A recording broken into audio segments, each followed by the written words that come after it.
former Black Stars player and captain Asamoah Abekasa and I say we reacted to a Black Stars squad Utuado Edeba Montia, Andrew Dede Ayew, Nidin enim any ensem people menenam into the so about a Dede Ayew, the exclusion no Utuado Wankasa, Echidemu say, only a Dede Ayew, 18 comma.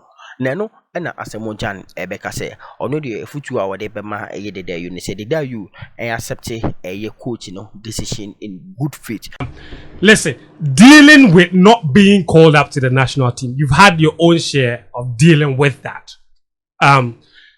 It's a conversation that we've had many times, that the players, when people are getting near maybe the end of your careers, it becomes harder for you to accept that at this time maybe you shouldn't be in the national team. I've never been in that situation before, that I've never been called to the national team. That's it. Yes. So that's why I didn't say you per se as Gyan. Or I say I'm not coming. Yes. So not you, Gyan, per se. Thank you. You've said you maybe Jet. So relax. That's for that one. Not there. But just the general issue. We've had that. I mean, and you've been in the team many times when players haven't been called into the national team. The reactions haven't been great. In fact, even with World Cup squads, players being left out, and what have you. How do you deal with that? And that question I asked because Otto himself is dealing with that right now. He was asked specifically about the reason he left out Andre Ayew. He said he had a long conversation with him. He went to France to meet him, spoke to him. Andre did not agree that he should not be included in the squad, but it's his decision and he's made it. You've dealt with players a very long time when it comes to dealing with some of these things. What is the best approach to tell a player that you're not coming into the national team, or the best approach to not including a player in the national team? That's the most difficult work about a coach. It is. When around this time, it's the most difficult decision to make. But at the end of the day, the decision has been made. We are like the dogs. He is the lion. You back, but I think the decision has been made already. But what we have to do is support the team. For me, Andre has done so much for Ghana. Because coach, and Kwane were right, they show responsibility, say or no, and a frail and answer on frail and my own beka in the table. Now, wabontia, community, and yadia say, coach, or Betty Bibia. Nano, and was a case, Siciano, a coach, or no, and a new era at the Abba. Now, coach, the new era, Nasa would the decision and the squad and a day, Jumandia. Nessa, they dare you, Wabo Juma, or a legend of Black Stars, the most capped player. And Andrew Dede Ayew accepted in good faith. Yes. Yeah. He started way back in 2007. 18 years. You understand? For the national team. September to December, and he has been consistent in the national team. He has the most caps. Yeah. He's the most capped player. He's a top 5 goal scorer. And for me, I think the coach has made his decision. And for me personally, I played with Andre, and he has done everything for Ghana. Yeah. But this is the situation whereby we have to move on. The coach has made his decision. Personally, if it was me, I wouldn't be happy, which is a normal thing. But at the end of the day, the coach has made his decision, so we have to just support. But we shouldn't forget, Andre is already a legend.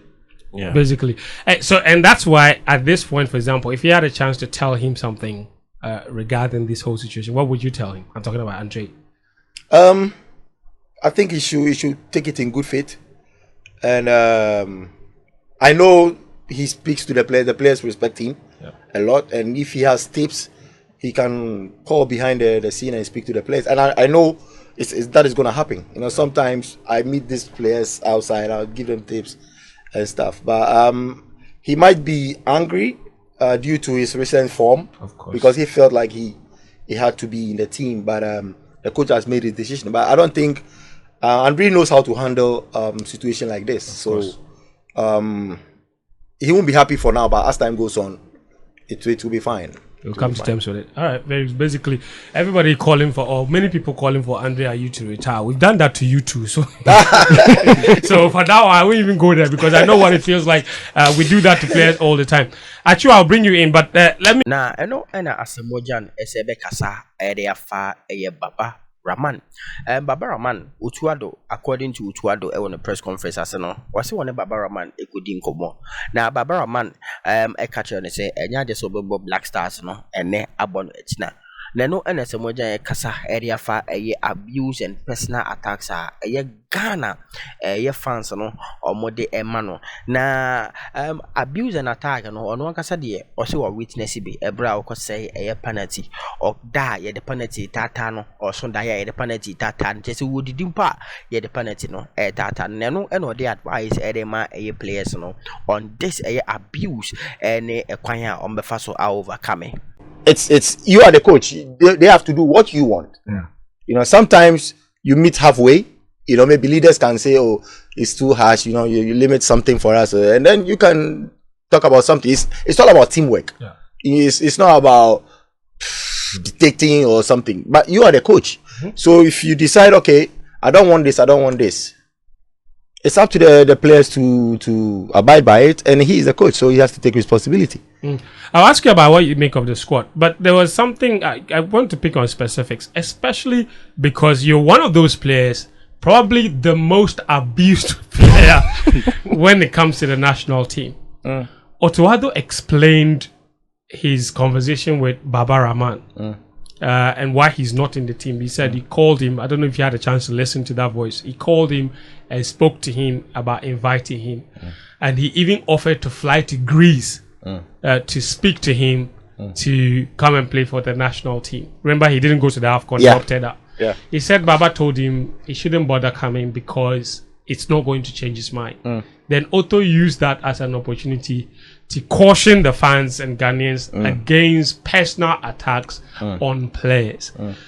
From Baba's point of view, he said it affected his family, it affected you, have suffered the same thing. What is it with this issue of mental health that it doesn't seem like Ghanaians quite understand it? How much does public criticism and ridicule, and in his case booing a national team colors, affect the individual players? Good question. I've been a victim. Yes. But how to come back is the problem. You know, I suffered this. The first time was in 2008, Yes. Which I felt wasn't fair. But it depends on the individual. I remember even last time we were training and then somebody abused Rich Kingston. He had to even leave the post to go attack. You know, we have to just Really? Yeah. He left to go and confront the person. Yeah, to confront the abuser. Yeah, but you know, it happens. It depends on the individual because I feel like I come from a humble home. I have people who understand the game, especially my brother. When I come home, he'll just say, hey, off the radio. Don't listen to anything. That's right. Anybody who starts, stop the person. You know, and Baba's situation, I can be in his shoes. Yeah. You know, I always say, if you want to criticize the player with facts. Thank you. You were bad. You were doing this game. You didn't. Your passing was very poor. You did this. You did that. You can say whatever you want to say, but if you start bringing family, abusing the person's family, it's like a personal attack. Yeah. That is what I'm saying. say, Obi got too bad. Say, what a mistake. That. It's not just anger. Performance anymore. You know, it's personal. You've lost their money, yeah. Yeah, you can see it's personal. The person attacking you is personal. Yeah. You see the way the person is talking, it's personal, and this is where sometimes it comes with the territory. We have put our lives down. We have put our everything down. We put ourselves in that position, you know. So sometimes that is where sometimes we also have to psych ourselves that, hey, this job comes with the territory. All these things. You face all these things because you want to play football. You understand? Yeah.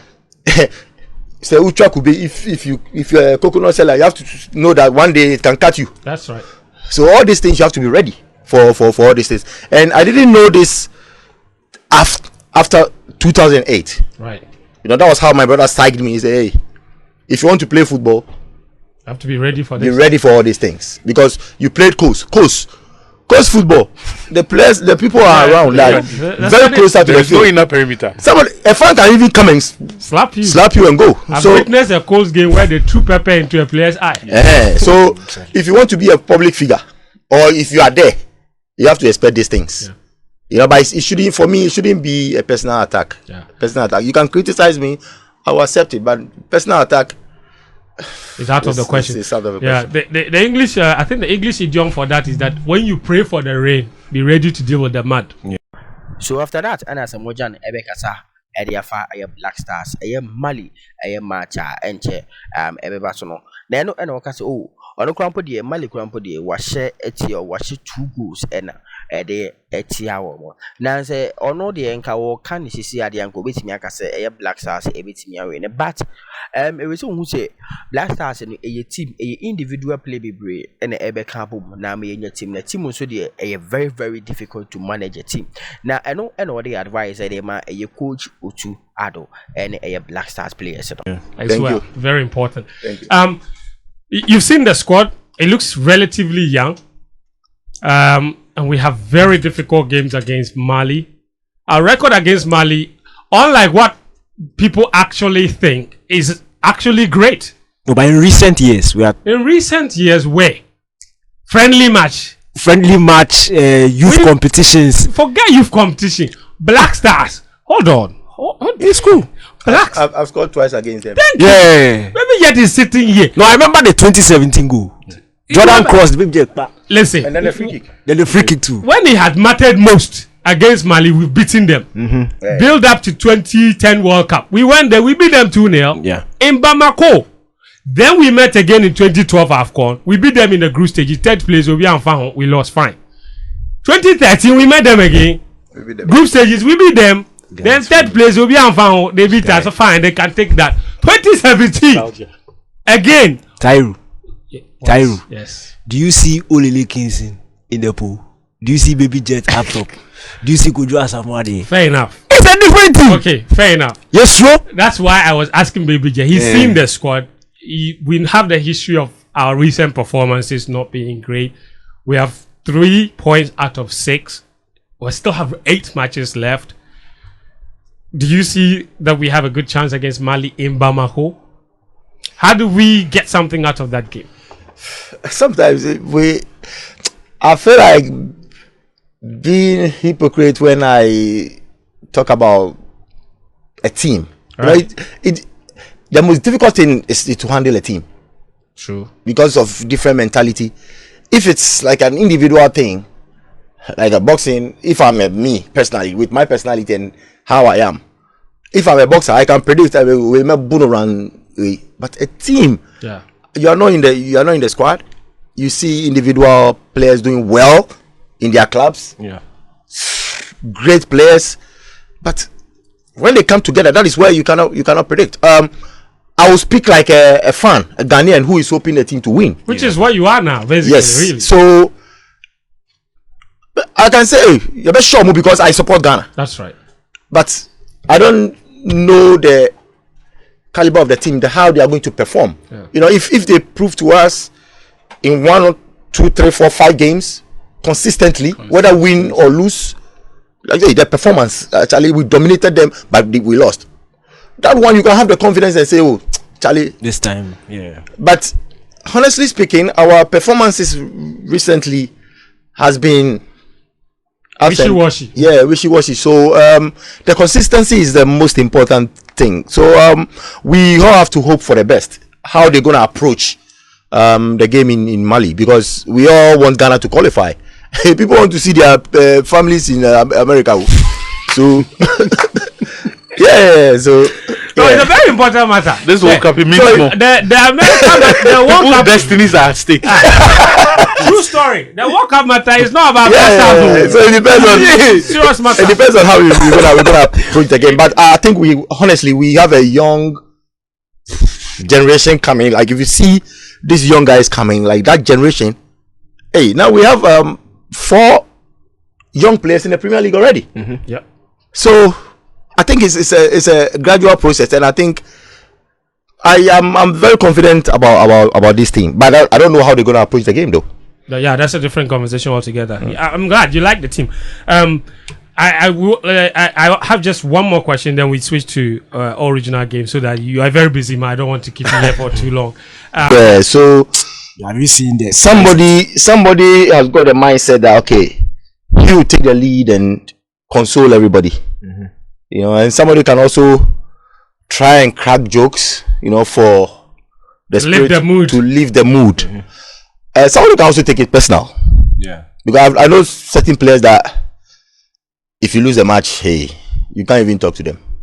So it comes with the character. You know, it depends. It depends on how the game goes. For example, if I'm a leader and we go to a game, and then we are losing, and you see people walking, you know, you don't give the fans something to talk about, or just give your best. You know, give your best and take the 6-0 you want. But let the people see you are doing something.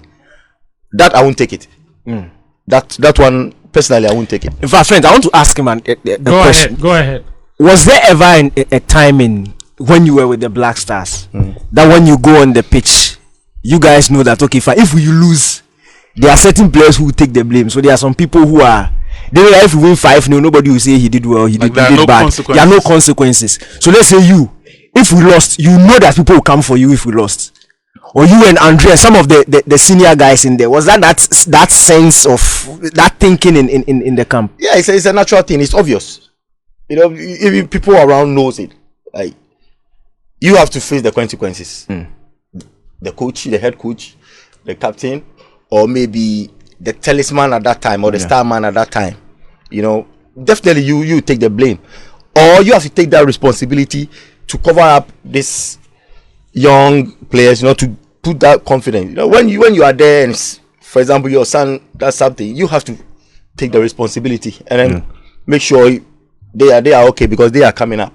So it's a normal thing for me. Fenta, I have a question. While we're on that theme, I think the last 2 tournaments that the Black Stars have played, there's been instances where some players were seen on the eve of the pre-tournament camp in certain public places where their night's life was called into question. We are not professional footballers. We are fans. We are journalists. And you can tell by your stomach. You don't need to tell us. We are not comfortable when we see those things. Because presumably, if it happens at club level, at least for club preseason, there is a week or a few weeks where you can get into shape before the main action starts. In the national team, there is not that much turnaround time to recover. Like 2-3 days and then you go to camp. You have to go. Is that a behavior that we are right to call out when we see it, or we are being too harsh? We are being too harsh. For me, it depends on any individual. Don't forget, he's also human. You have to live his normal life like the way everybody does. You know, somebody can choose to don't care what people will say and go because the person feel like, okay, I need people around me. I need the atmosphere just to boost my spirit. You know, sometimes when you are in the room or something, you face depression sometimes. For example, me, I can be in the room for 1 year. You know, but somebody feels like, okay, but when you are under contract, you are playing for a club, match week, during the week, if you choose to go outside after 12, because it's in your contract, after 12 a.m., then it's at your own risk. But after the game, whether win or lose, it depends. You know, if you lose, the fans will be angry. So you decide whether you go for the bashing or you stay at home or you don't care. So for me, that all is about timing.